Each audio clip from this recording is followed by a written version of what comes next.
Hi mga kaparm, bahagyang bumawi si Miss Market kanina at nagbigay siya ng magandang green candle.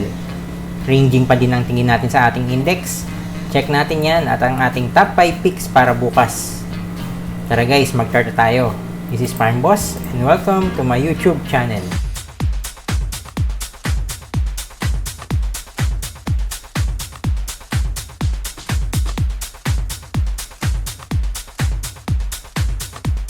Hi traders, welcome to our daily top 5 picks program.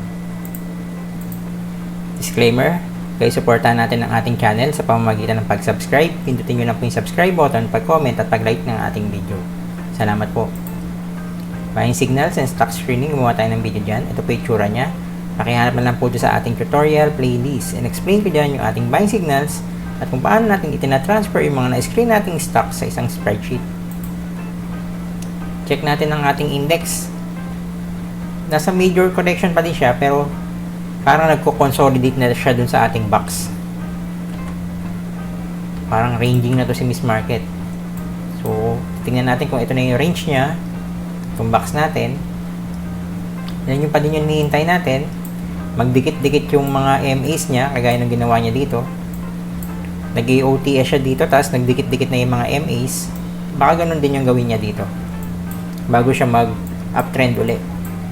Sa ngayon, tingin natin dito sa ating index, magre-range lang muna to dito sa loob ng box bago siya mag-breakout or mag-breakdown. Magaganda yung mga volume niya, malalaki. Tingnan nga natin yung net foreign niya kanina. O negative siya. Kahapon mataas yung net foreign niya, pero ngayon negative. Ang gagawin pa din natin, market leaders, maghanap pa din tayo mga market leaders, bounce plays, tsaka yung mga swing trades. Madaming ganun. Hanap-hanap tayo. Check natin yung ating isang nag-breakout kanina. Meron tayong isang nag-breakout kanina. Kaso hindi masyadong maganda yung breakout niya. Si Axilum. Check natin si Axilum.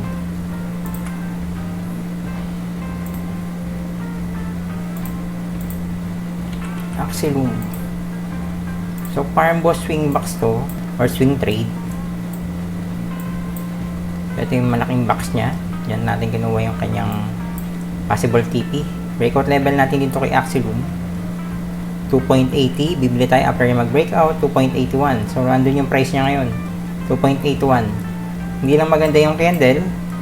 Pero okay din naman to kasi magkapareho yung laki nung wick niya dun sa ilalim tsaka yung wick niya dun sa taas. Parang nakadoji din to.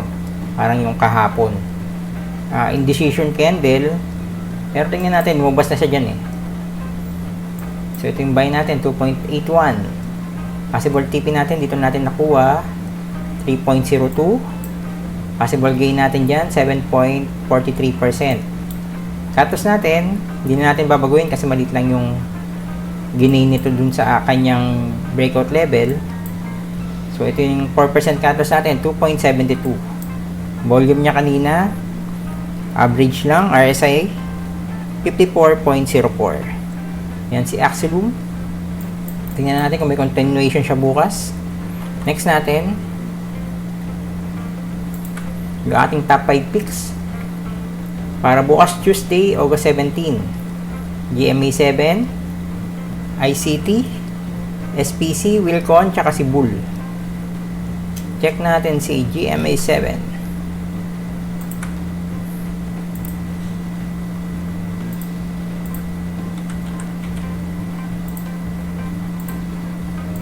So, GMA 7 all-time high. Ganda ng volume niya kanina. AOTS na din. RSI niya above 60. Breakout level natin dito. Itong all-time high niya. 14.80. 14.88 pala. Ito.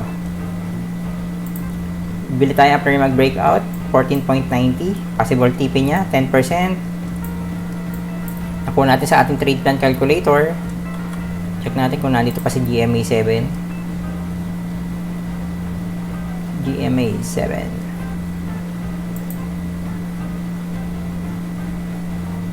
So ito 14.90 TP natin sa kanya, nandito sa ilalim ng pangalan. TP1, 10%, 16.60. So, yan, 16.60. So, ginagawa natin yan kasi wala na resistance to si GMA7 kasi all-time high siya. So, kinukuha natin yung percentage, 10%. Initial TP or kung gusto nyo mag-take profit na ng buo, pwede din. Pero kung ako dito, kasi all-time high to, maka-portion ng bibenta ko dyan sa TP na yan. Cut loss natin, nakuha din natin sa ating trade plan calculator, 4%, 14.44. So, yan guys. Volume niya kanina, yan nga, maganda. Tapos RSI niya, nasa 61.30. Antayin natin si GMA7. Next natin, si ICT. So, all-time high din to si ICT. Ito yung mga market leaders natin. Mga binabantayan natin. ICT. Si ICT naman, so ito lumampas na pala siya doon sa ating breakout level dati. Doon sa all-time high niya. Tapos, ito yung mga ginay niya. Kaso hindi siya umabot sa ating 10%. So, kung hawak mo pa to, okay pa naman. Bumalik siya sa box, pero maliit lang yung percent nung binaba niya doon sa box eh. So, pwede pa tong hawakan. So, kung hawak mo pa siya, okay pa siya. Maganda pa to. Since all-time high. Gawa natin ang bagong box. Adjust na lang pala natin itong box na to. Ano yung kanyang box ngayon. So, week to week kasi all-time high to. Para makuha natin yung all-time high niya. Ito yung all-time high niya ngayon. 187.30. Yan, 187.30. Bibili tayo after niya mag-breakout.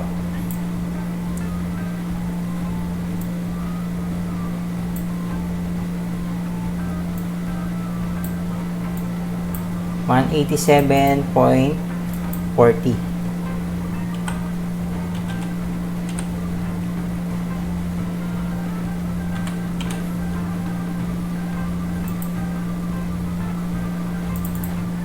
Wala yung buy.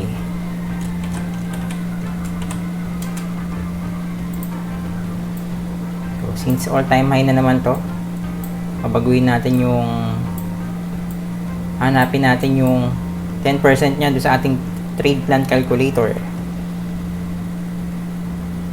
187.40 ICT. So, adjust lang. So, ito yung 10% niya, 208.80. By 10 na kasi to, kaya i-round up na natin. 208.76. 108.80.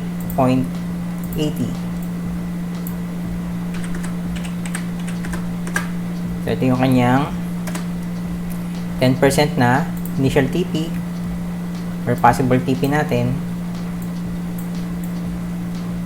So, yung trade plan calculator natin, medyo malaki pa kinabang nun.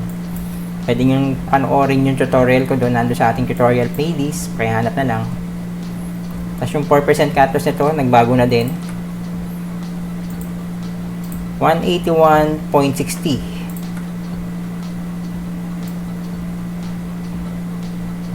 So, banda dito. 181.60.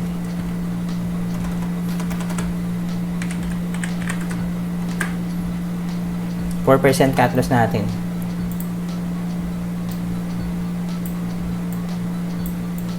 Volume kanina ni ICT, below average. RSI niya, 60.90. So, kaya gusto natin itong mga all-time high or itong mga market leaders natin.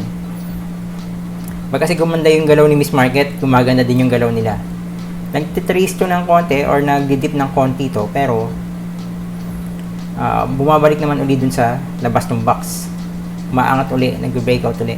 Kaya gusto natin itong mga place na ganito. And kung gaganda talaga yung galaw ni Miss Market, baka ito yung mga unang puputok or yung mga unang tataas. Volume niya kanina below average, RSI niya 60.90. So yan si ICT. Next natin SPC. Si SPC bumalik lang. Top 5 ticks din natin to kahapon.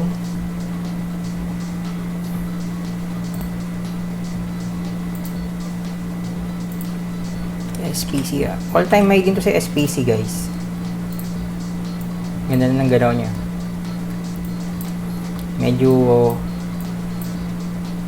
magulo lang yung mga wick niya eh. Madaming wick. So ito yung breakout level natin kay SPC. 13.00. Bibili tayo after niya mag-breakout. 13.04. Possible TP natin. Guys, double check ko lang kung all time high to si SPC. All time high naman siya.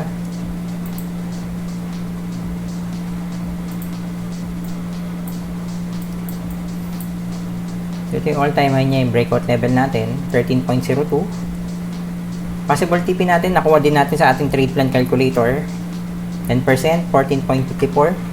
Check natin nga dito kung nandito pa. 10%, 14.54. Round up na din. Cut loss niya, 4%, 12.64. Yan, 12.64.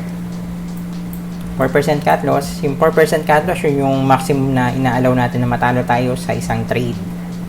Volume niya kanina, below average. RSI niya, 59.00. Si SPC, guys, mukhang maliit lang yung trades niya.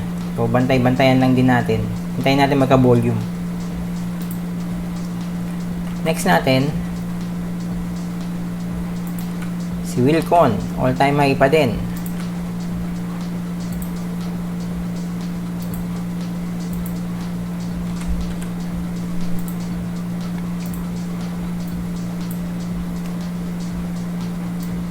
Si Wilcon, daming wick. Minsan di ko gusto madaming wick eh. Mukhang pag tumataas siya, madaming gustong lumabas. Pero all time high pa din naman to. Babaguhin natin. Breakout level natin dito, yung all time high niya. 23.85. Bibili tayo, 23.90.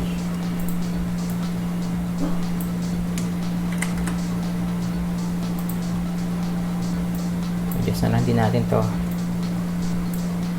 23.90. Palitan natin yung TP natin sa trade plan calculator.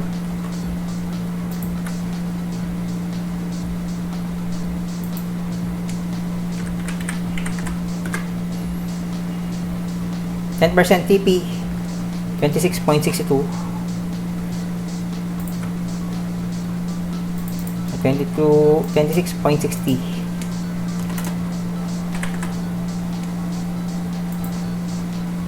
Malapit lang din.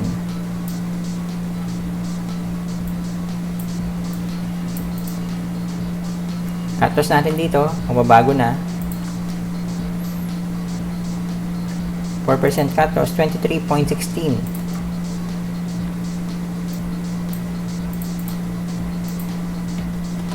So 23.15.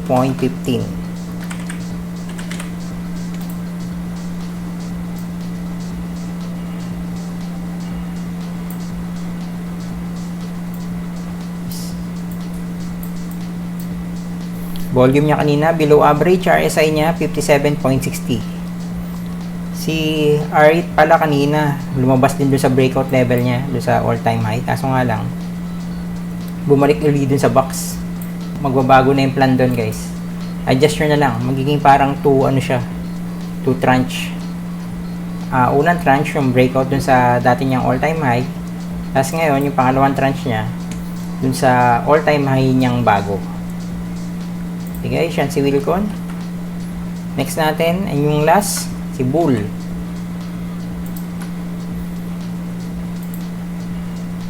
Tingnan natin kung meron tayong Bull. Wala pa.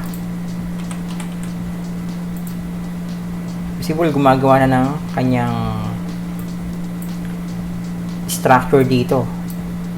Kaso nga lang medyo weak pa kasi parang hindi pa decided yung mga traders dito kung mag-hold or magbebenta.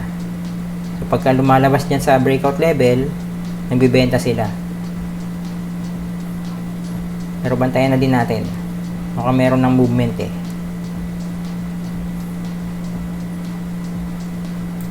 Gawa natin ang box. Okay, ating breakout level niya.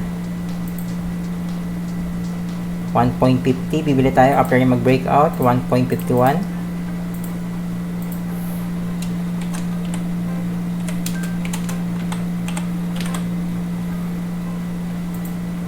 Possible TP natin dito. So, tingnan natin, meron siyang mga meron siya dito, resistance. So, din resistance din to. So, ito pa isa. Tingnan natin kung ano yung pwede maging TP natin dyan, yung pasok sa ating risk to reward ratio. Itong una, 6.70. Itong pangalawa, 14. So, ito muna yung target TP natin. Pero, obserbahan nyo din pag tumama dito sa isang resistance nya. So, ito yung possible TP natin. 1.73.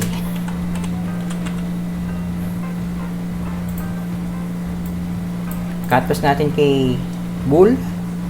1.51 tayo bibili.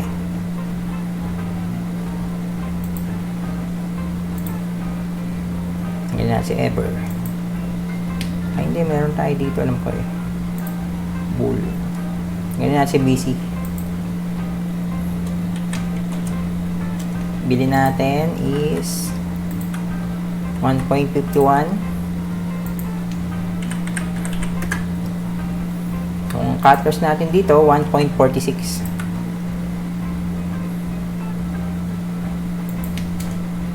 %.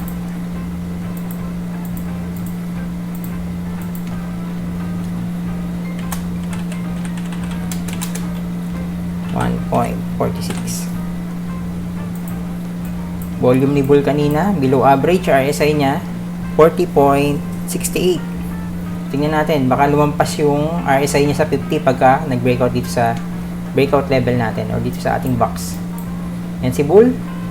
And yan yung last natin sa ating top 5 picks para bukas, Tuesday, August 17. So, ingat-ingat pa rin sa mga trades. Kung magte-trade tayo, small allocation lang. And bounces, swings, tsaka yung market leaders yung mga hinahanap natin. Okay guys, quote na tayo. Don't stop when you're tired, stop when you're done. Sabi ni Wesley Snipes. Ito yung artista. So yun guys, kung medyo napapagod kayo dito sa PSEI o sa pagte-trade, pwedeng magpahinga pero wag susuko. Pwedeng magpahinga, stop muna ng konti pero wag susuko kasi dito sa trading, patagalan to. Hindi to pwede doon sa mga naiinip, doon sa mga nag-give up kaagad. So ayan, dire-diretso lang tayo sa aral tsaka sa pagte-trade. And guys, salamat sa panonood. Please subscribe to our channel, like and comment. Pakipindot na din yung bell sa ilalim para ma-notify kayo pag may bago akong video na inilabas.